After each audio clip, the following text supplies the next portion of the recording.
You're listening to Comic Reflections, episode 174.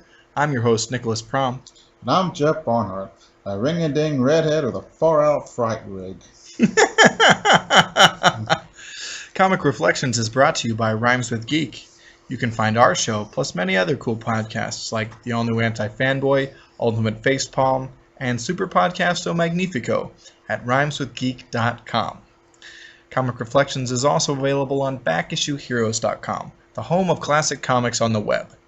And if you enjoy our show, please subscribe to us on either iTunes or Stitcher. Okay. Yeah. So, it's more Spider-Man. Yeah. What a tangled web we weave. Yes. And at first we seek to deceive. I think so it goes. Something like that. Yes, that makes sense. Jeff's talking about the story from Amazing Spider-Man number 61 from 1968, written by Stan Lee, with layouts by John Romita, pencils by Don Heck, and inks by Mike Esposito.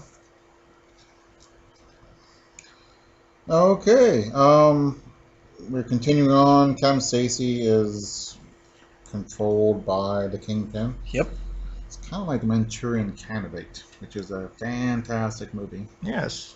Frank Sinatra. Have you seen it? Well, I'm aware of it. I think I might have seen... You know what? I haven't seen Manchurian Candidate. I was thinking of 7 Days in May. Oh, not a bad film. That's a good one with Burt Lancaster. Yeah, the Manchurian Candidate is awesome. The Yeah. older one, the newer one is Okay. I can't comment because I haven't seen it. So Okay. I can't. okay. All right. So Captain Stacy's made the papers.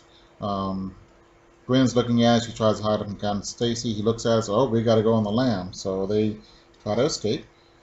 Let's see. Spider-Man's trying to get a hold of Gwen because Gwen's angry at him because he cold-cocked her father, and he took a picture showing him to be a villainous criminal. Yeah. So, let's see. So he, Spider-Man goes to the Stacy's house and beats up a bunch of bad guys there. Pretty cool fight. Yeah. Goes on for several pages, and he's just clocking these guys. Yeah, the Kingpin's men, they put up a good fight, but oh well. Yeah. So Let's see. Something going on with Mary Jane. She's still smoking, apparently. yeah. And where she hangs out, where she works, closed. Like unexpectedly. Yeah. And that was the club that she and Harry and Gwen were at, where Captain Stacy was kidnapped from and then brainwashed by the Kingpin. Like, this is Tragedyville. Yeah. I love it. And Norman Osborn is troubled because he keeps seeing, whenever he sees something to do with the Green Goblin or Spider-Man, he feels strange. He doesn't know why. Yeah. Um, And then he sees somebody, he finds out someone's making deliveries he hadn't signed off on, and his minion tells him, oh, you were busy, so... it won't happen again, sir. Yeah. You know. And so Osborn is cool. He lets it go this time, one time, because this guy's a valued employee. But the guy is really the employee of the Kingpin. Yeah. And the Kingpin has a nefarious scheme with the brainwashing and all that. He gets mad talking about Spider-Man and destroys this metal chair. Yeah, he That's just pretty squishes cool. it. Mm-hmm. Yeah. Okay, so we have more of Osborn thinking about the Green Goblin. Yeah. And so, what is... Oh, go ahead. Okay, last time, I don't think we saw this, but Kingpin blew a gas on Spidey and it made him pass out. So Spider-Man installed a mini gas mask under his cowl, under his mask, so that Kingpin can't do that again. yeah. So Spider-Man's looking at Stacy, and he goes to talk to J. Jonah Jameson. which doesn't work out very well. Oh, yeah. You should have talked to Robbie. Yeah, he should have. But I guess if you call somebody on the phone, they don't see your Spider-Man. Yeah. And because the costume is so much in your you concentrate on the costume, not the voice. But on the phone, you concentrate on the voice, so it may give him away. Maybe that's why Spider-Man doesn't call people. Maybe. Okay. So Cam, Stacy, and Gwen go into the airport, and they get captured by the Kingpin's men. Yeah. So Spider-Man's checking out where Mary Jane worked, and he finds this box and it has Osborn Laboratories on it. Yeah. Wasn't it Oscorp in the yes in the movies? Okay. He says, "Oh, I'll check this out." I would have taken that off if I put that in there. But that's just it was me. something they missed when they were clearing out. So anyway, Spidey just goes and confronts the Kingpin and to rescue Gwen and Captain Stacy. Yeah, it's a huge fight. And Norman Osborn is right around when this happens too.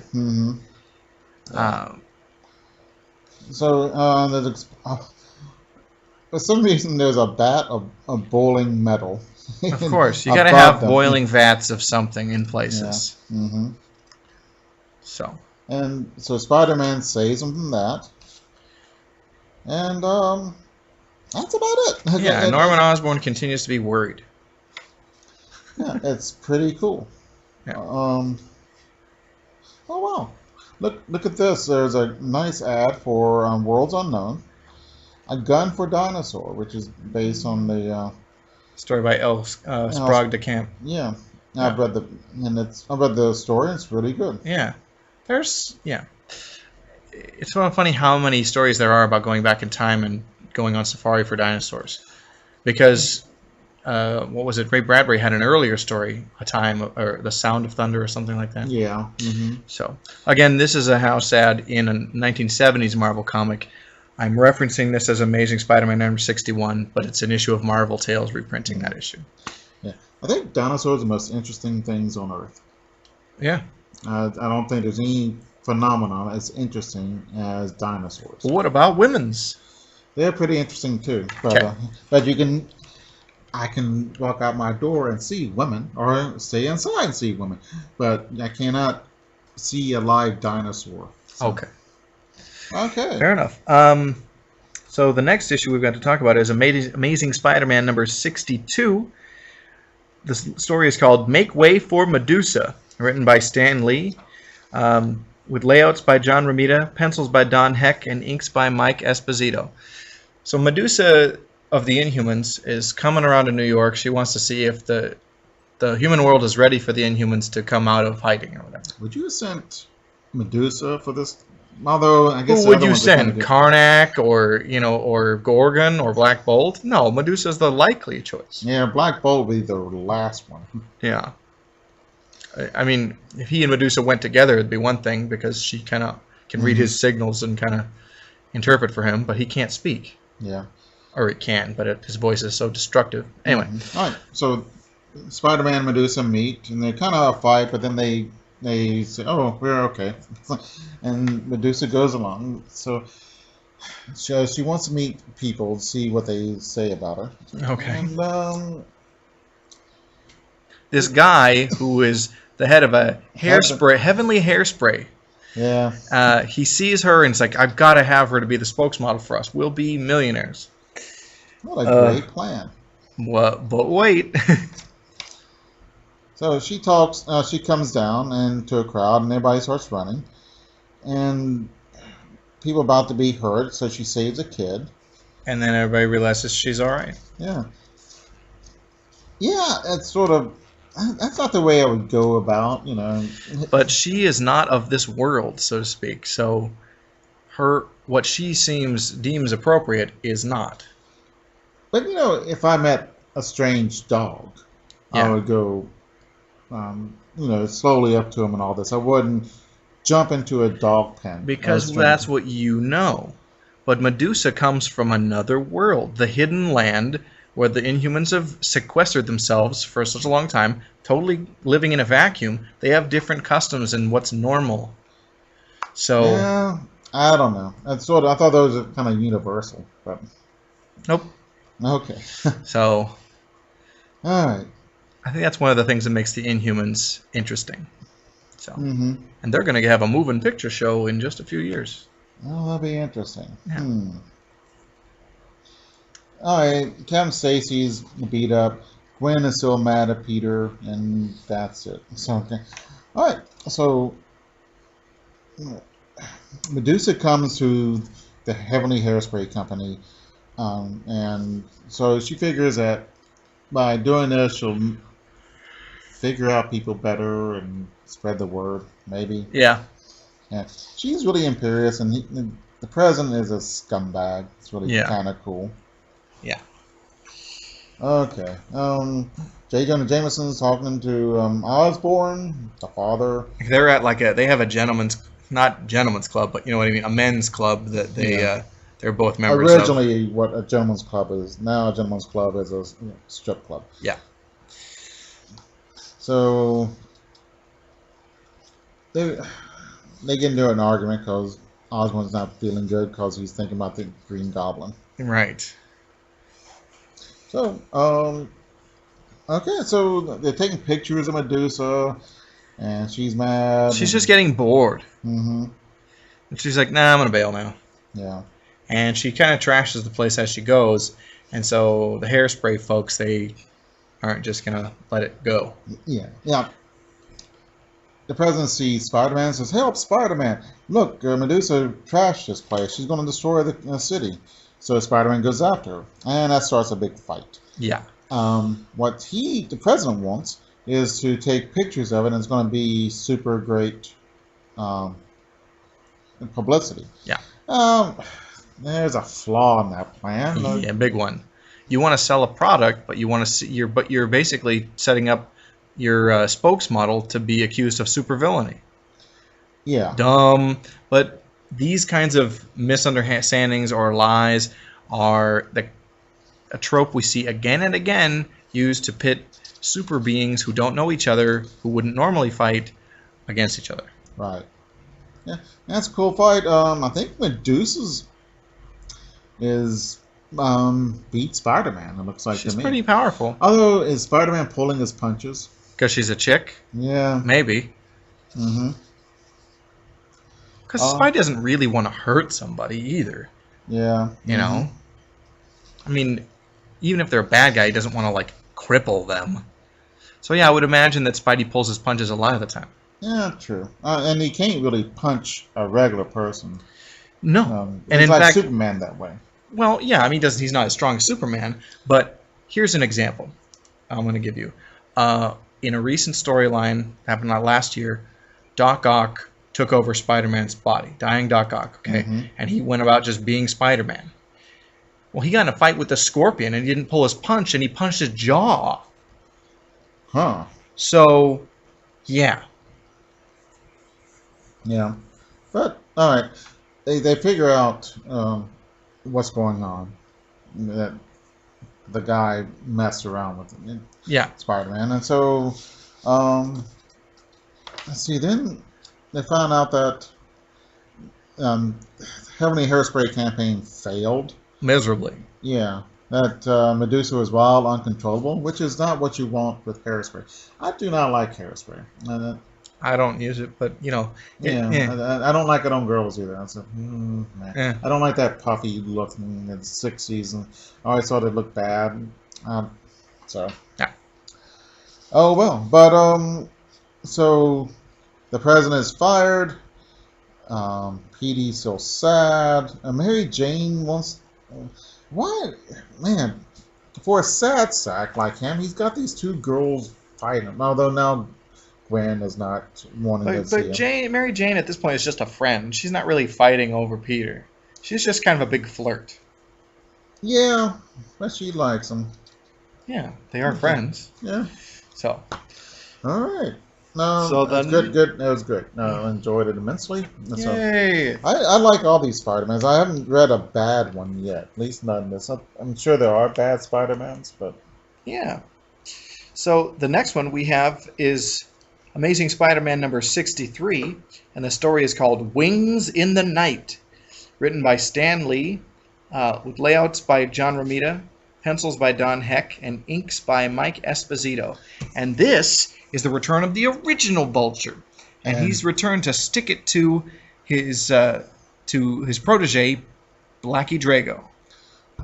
Wonderful splash page of it. Yeah. The Vulture is Adrian Toomes, the original Vulture. He's on the ledge of a building, and it's raining, and his wings are hanging down, and he's in the shadows, and it's awesome. Yeah, indeed. He's mad. So he's mad about Spider-Man. And he's mad about Blackie Drago. Right. And so Spidey happens to be around. And he gets his butt kicked. And he hurts his shoulder. Yeah. So, and this happens too often. I think we read 2 issues ago. Not in sequence, but... Right, but his arm is hurt. Yeah. So... he's not invulnerable, and that you should have injuries that you have to oh, how am I going to work around this? Do I duck out of a fight and let supervillains just take over the city because I've, got a sprained ankle or something? Mm-hmm. That's a real question. Yeah. So, the Vulture breaks into a museum or something and steals his original costume. Mm-hmm. Yep, the one that Blackie Drago used. Yeah. So then the Vulture goes to prison. And Blackie Drago is saying, I ain't afraid of anybody, not even... Because now the Vulture has gone to the news, and he's dead. He's so got a I ain't reputation. afraid of no ghost. Yeah. So, anyway, Adrian Toomes, the original Vulture, flies into prison, gives Blackie the wings, and hey, let's get out of here. We're gonna... So they fight off the prison guards and stuff, and they escape. Mm-hmm. And... this is the stupidest plan ever. This is the vanity of supervillains is why they fail so much. Mm-hmm. He breaks Blackie out of prison, gives him the wings back so we can fight him to the death. Yeah. For double-crossing him originally. And I'm like, really? Yeah. Why would you... Yeah. Yeah, that's kind of stupid. Yeah. Actually, what he should have done was get him out of prison, off him, and then, if I were the Vulture, I would have grabbed him in prison, lifted him up from high, and just dropped him. Let everyone in the prison see. Yeah. This is what happens when you double-cross Adrian Toomes. A better plan was to have made Blackie escape, then kill Blackie, not letting anybody know that the original Vulture is around. Right. So then... that would be good, yeah. Yeah, so they're looking for Blackie Drago. I'm just the soul guy. I'm not Blackie. So, hey, let's find some other Vulture. Right. Okay. So, that's a thing now. Yeah, all right. The way we saw this before, the original Vulture was dying, and then he got so mad he made himself feel better. So, which is... what? Yeah, I don't know. It's crazy. Yeah. So we get a recap of the fight, Blackie and Craven and Spider-Man. So the 2 Vultures fight and fight. That they do. Yeah, pretty cool. And then fight. Peter Parker sees it happening or hears about it, and so he gets involved too. Mm-hmm. So this little kid who's about to fall. And Peter Parker is with J. Jonah Jameson, and hey, take some pictures, Peter. But he sees a kid on a trellis about to fall, and so he sneaks off and he springs into action as Spidey. Saves the kid, fights the Vultures, and although it looks like the original Vulture has taken out Blackie, you see Blackie falling and getting knocked out. So, who knows? Yeah. Ooh, here's Not Brand Eck. Yeah. How sad. Yeah, Marvel's at one time, humor magazine. It didn't last super long, but it's pretty wacky if you ever take a look at it. Okay, we read the DC type thing. Did we? Yeah, I think so. I don't recall. Oh, it was the Blunder. It wasn't like this. It had really stupid girl who was super strong. That was Dumb Bunny, and that was the Inferior 5. Mm-hmm. Yes. Okay. Okay. We have, what is it, just one more issue of Spidey? Yeah. Oh, wow. The Impossible Escape. Yes. Excuse me, Escape Impossible. Wait. Oh, okay. Never mind. Yes. No. Listen, I wrote it down wrong in my notes. Is all. Okay. Escape I Impossible. was just amused. So I think that sounds better. Escape Impossible. Yeah. It does, right? But the Impossible Escape, whatever it's called, from Amazing Spider-Man number 65. We're missing an issue in between. Oh, were we? Okay. Yeah. I was wondering. I didn't think he was knocked out that fast. No. So anyway, written by Stan Lee, with layouts by John Romita, and penciled and inked by Jim Mooney. Mm-hmm. Spider-Man's knocked out. So there's people say, hey, unmask him. And Captain Stacy, who's a stand-up guy, says no, it might be against his constitutional rights. That's a good question to ask constitutional scholars. Yeah. I would really want to know, is that against... Because if he's knocked out and he's wearing a mask, is unmasking him violating his rights? It's violating his Miranda rights. Because he'll be... Yeah, incriminating himself. Yeah. That's interesting. I would like to hear some legal scholar who can speak. Yeah. At American. least it's an interesting question to ask. Mm-hmm. So. Yeah. J. Jonah Jameson wants that mask off, but Captain Stacy says no. And, yeah, those two characters going at it was fun. Oh, yeah. So, what does Jameson says? Like, you're no fun or something like that, or you're a commie. Yeah, right? At a time like this, I knew it. You're a religious fanatic. Which, what? Oh, and Gwen is worried about Peter. Oh, Gwen is rocking the boots and miniskirt. Yeah. And see, Captain Stacy is not worried about Peter at all. Why? Because he knows Peter is Spider-Man. Now, it won't be revealed till much later, till the time of his death, actually. Mm-hmm. But yeah, it's because he knows. Wow, that's kind of cool. Yeah. And it's kind of cool that they tell you, they give you a hint now. Yeah. Well, foreshadowing is fun. Yeah. Okay. One of the very few times I laugh out loud while reading a comic book, which is kind of odd because they're supposed to be funny. Funny. Yeah. But Robbie Robinson's talking to J. Jonah Jameson, and Robbie Robinson doesn't think too much of J. Jonah Jameson's idea that Spider-Man is fighting and he's a criminal. So J. Jonah Jameson says, that's what he wanted us to think. It was a grudge fight, that's all. Personally, I can't stand anyone who carries a grudge. That is funny. The hypocrisy of J. Jonah Jameson, because he has this huge grudge and vendetta against Spidey.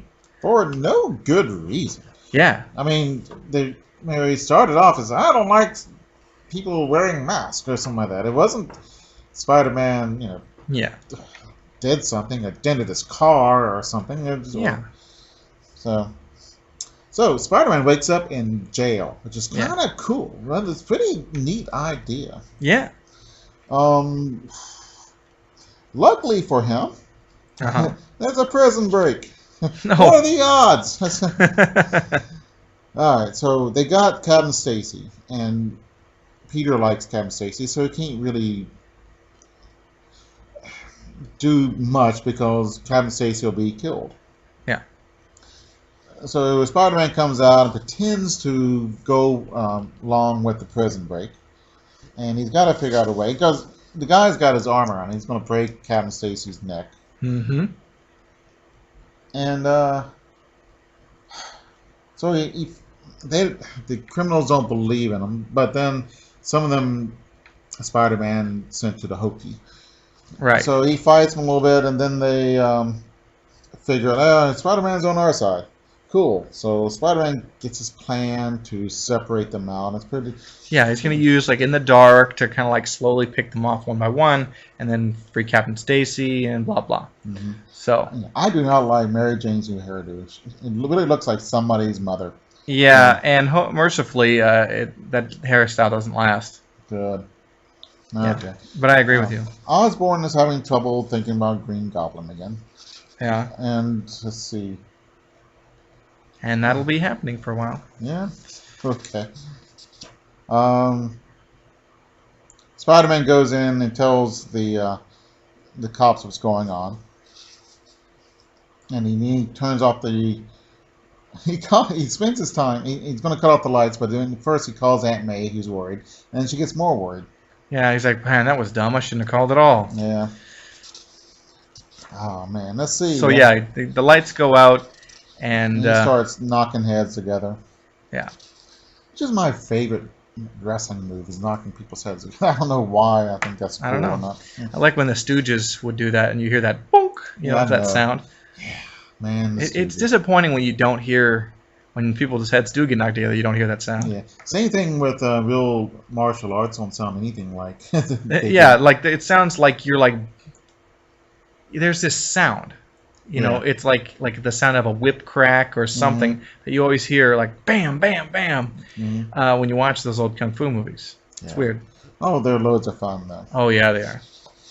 I'm a big Jackie Chan fan, and of course, who doesn't like Bruce Lee? Oh yeah. Died too soon. Yep. Oh, speaking. Let's see. Well, Spider-Man's kicking butt, and it's kind of cool how he knocks them out one at a time, and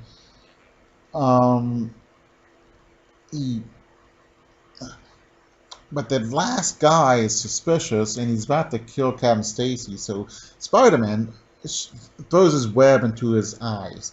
So, Wow. Doing that makes the guy reach and go for the webbing, which allows Captain Stacy to escape. That was the plan all along, which is kind of cool.